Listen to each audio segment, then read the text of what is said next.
नमस्कार दोस्तों, विनायक क्लासेस प्रयागराज के यूट्यूब चैनल पर मैं साक्षी सिंह आप सभी का बहुत बहुत स्वागत करती हूँ। सभी को गुड मॉर्निंग, राधे राधे, जय श्री कृष्णा। तो कैसे हैं आप सभी? आशा करती हूँ मस्त होंगे। तो दोस्तों, हम लोग की ईवीएस की क्लास कंटिन्यू चल रही थी, जिसमें से हम लोग जो है वो पक्षी के बारे में पढ़ रहे हैं। और आज हम लोग पढ़ने वाले हैं बसंत गौरी के बारे में। किसके बारे में? बसंत गौरी के बारे में। यह जो है एक ऐसा पक्षी है जो कि गर्मियों में टुक टुक की आवाज करती रहती हैं। यह पेड़ के तने में गहरे छेद बनाती हैं और फिर उसमें जो है अंडे देती हैं। अब बात करें यहाँ पे वसंत गौरी की, तो वसंत गौरी जो है ये अक्सर जो है गर्मियों के मौसम में जो है ये टुक टुक करती है। टुक टुक क्यों करती है? तो ये पेड़ के तने में जो है ये छेद करके घोंसला बनाती है। जब ये पेड़ के तने में टुक टुक करती रहेगी तो वो जब पेड़ के तने में ये छेद करेगी तो कैसी आवाज आएगी? टुक टुक की ही तो आवाज आएगी। तो जब पेड़ के तने में ये घोंसला बनाने के लिए छेद करती है तो ये टुक टुक की आवाज आती है। और ये अपना घोंसला कहाँ बनाती है? तो पेड़ के तने में बनाती है और उसमें जो है अपने अंडे देती है। सीटेट में जो है वो कंफ्यूज करने वाले पॉइंट कई बार जो है विकल्प में कठफोड़वा भी दिया जाता है। कठफोड़वा भी जो है वो पेड़ के तने में छेद करता है। यदि प्रश्न में टुक टुक की आवाज और गर्मियों में सक्रिय रहने की जिक्र हो तो वहां पे आप बसंत गौरी ही लगाएंगे। ये दो इंपॉर्टेंट पॉइंट है बसंत गौरी की पहचान के लिए कि जो है वो टुक टुक की आवाज करती है और जो है गर्मी में जो है गर्मियों में सक्रिय रहती है। तो अभी हम आपको कठफोड़वा भी बताएंगे तो आपका कंफ्यूजन जो है वो दूर हो जाएगा। अब बात करें बसंत गौरी की जो है ये भोजन की, तो ये जो है शाकाहारी पक्षी है। कैसी पक्षी है? तो ये शाकाहारी पक्षी है। ये जो है फल हो गया, अंजीर, बेरी, ये सब जो है इन सब चीजों को ये खाती है। अब हम यहाँ पे बात कर लेते हैं कठफोड़वा के बारे में, जिससे आपका जो है वो कंफ्यूजन दूर हो जाए। अब यहाँ बात करें कठफोड़वा की। किसकी? कठफोड़वा।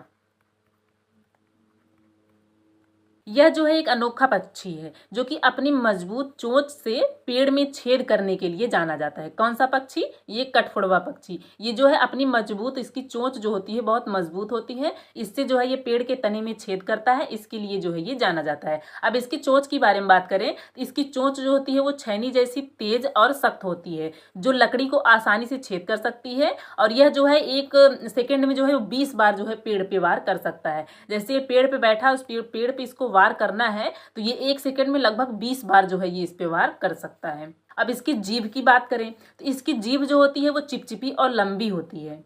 चिपचिपी और लंबी जीभ जो है ये लकड़ी के छिद्रों से कीड़े को जो है बाहर खींचने में इसका मदद करती है। और ये जो है ये मांसाहारी पक्षी है। कठफोड़वा कैसा पक्षी है? मांसाहारी पक्षी है। क्यों? क्योंकि ये जो पेड़ के तने से कीड़े मकोड़े को खाता है तो वो मांसाहारी तो हुआ, ये कीड़े मकोड़े को खाता है, इसलिए जो है ये मांसाहारी पक्षी है। अब इसके घोंसले की बात कर लें, यह भी जो है वो पेड़ों में छेद कर घोंसला बनाता है। जो पेड़ में ये छेद करता है तो अक्सर ये देखता है कि पेड़ के जो तने का भाग है वो खोखला हो, अंदर से थोड़ा सा सड़ा हुआ हो।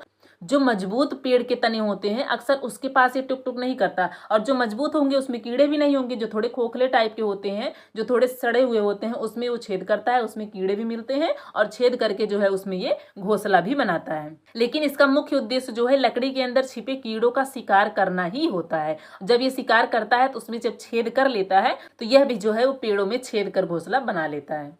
अब आप सोच रहे होंगे कि बसंत गौरी और कठफोड़वा दोनों जो है पेड़ के तने में छेद करते हैं, दोनों अपना घोंसला भी जो है वो पेड़ के तने में बनाते हैं, तो इसकी पहचान हम कैसे करेंगे? तो इसकी पहचान यही है कि ये जो बसंत गौरी है ये पेड़ के तने में छेद करती है सिर्फ और सिर्फ अपने घोंसले के लिए। ये पेड़ के तने में छेद करता है कीड़े मकोड़े को खाने के लिए और फिर उसी में जो है अपना घोंसला भी बना लेता है। अब इसकी सिंपल सी पहचान ये है कि गर्मियों में यदि सक्रिय रहने की बात हो और जो है पेड़ में जो है टुक टुक या फिर केवल टुक टुक की आवाज हो और गर्मियों में सक्रिय रहने की बात हो तो वो बसंत गौरी जो है वहां पे आपका सही हो जाएगा। इसकी सिंपल सी पहचान यही है कि टुक टुक की आवाज करती है और जो है गर्मियों में सक्रिय रहती है, तो वो बसंत गौरी हो जाएगा। और यदि कठफोड़वा का ऑप्शन देगा तो वहां पे ये जरूर देगा कि पेड़ में टुक टुक करके छेद करता है और कीड़े मकोड़े को खाता है, तो वो क्या हो जाएगा? कठफोड़वा हो जाएगा। बसंत गौरी एक शाकाहारी पक्षी है जबकि कठफोड़वा एक मांसाहारी पक्षी है। अब बात करें वीवर पक्षी की, तो वीवर पक्षी जो है वो कुछ कुछ गौरैया की तरह होती है।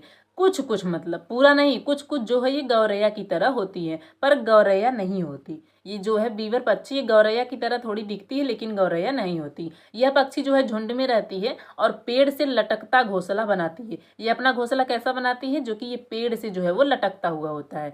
तो क्वेश्चन यहाँ से ऐसा बनता है कि कौन सा ऐसा पक्षी है जो बहुत सारे घोंसले को बनाता है और उसमें से जो है उसकी मादा एक घोंसले को सिलेक्ट करती है जो उसको पसंद आता है और उसी में वो अंडे देती है, तो हो जाएगा वीवर पक्षी। इसकी मादा जो होती है थोड़ी वो नखरीली होती है। तो सभी नर वीवर पक्षी अपने अपने घोंसले बनाते हैं। नर पक्षी जो होते हैं वो घोंसले को बनाते हैं और मादा वीवर जो है उन सभी घोंसलों को देखती है और उनमें से जो है उसे जो अच्छा लगता है, मतलब सारे घोंसले को वो कम से कम 5-7 जो है घोंसले बनाते हैं। अब कोई गिनती फिक्स नहीं है कि कितना बनाएंगे, 2, 4, 6 जैसा भी बना दे, तो उसमें से जो उसको अच्छा लगता है वो उसी में ही अंडे देती है। उसकी मादा जो होती है थोड़ी नखरीली होती है, वो सारे घोंसले को सिलेक्ट देखती है और उसमें से जो उसको पसंद आता है उसी घोंसले को जो है वो उसमें अंडे देती है। इसका यही एक पॉइंट बनता है कि कौन सा ऐसा पक्षी है जो पेड़ से उल्टा लटकता हुआ घोंसला बनाता है, उसकी मादा को जो घोंसला पसंद आता है उसी में वो अंडा देती है। वीवर पक्षी के साथ जो है उसकी मादा का जो है जिक्र जरूर होगा कि उसकी मादा जो है उस घोंसले को जो है पसंद करती है, फिर उसमें वो अंडे देती है।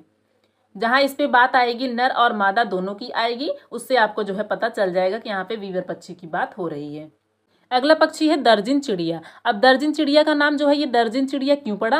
क्योंकि दर्जी को हम किस लिए जानते हैं? क्योंकि वो जो है सिलाई करते हैं, उनका नाम क्या है? दर्जी है। तो इसी से दर्जिन चिड़िया इसका नाम पड़ा। क्यों? क्योंकि ये जो है 2 पत्ते को जो है ये सिल करके जो है ये अपने घोंसले को बनाती हैं। जब ये 2 पत्ते को सिलती हैं इसीलिए जो है इसका नाम दर्जिन चिड़िया पड़ा। क्योंकि दर्जी क्या करते हैं? सिलाई का काम करते हैं और ये दर्जिन चिड़िया क्या होती है? 2 पत्ते को सिलकर अपना घोंसला बनाती है, इसलिए इसका नाम जो है वो दर्जिन चिड़िया पड़ा है।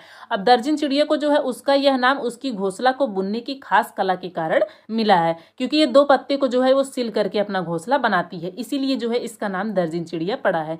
यह अपनी नुकीली चोंच से, इसकी जो चोंच होती है वो नुकीली होती है, उससे जो है ये पत्तों को पौधों के रेशे से, पौधे के जो रेशे होते हैं उससे जो है ये पत्तों को जो है वो सिलती है। कीटों के रेशम तथा कभी कभी घरेलू इस्तेमाल के धागों, ये जो कीटों के रेशम होते हैं और जो घरेलू इस्तेमाल के धागे होते हैं इनके द्वारा जो है ये पत्तों को सिलती है। किससे? अपनी नुकीली चोंच से।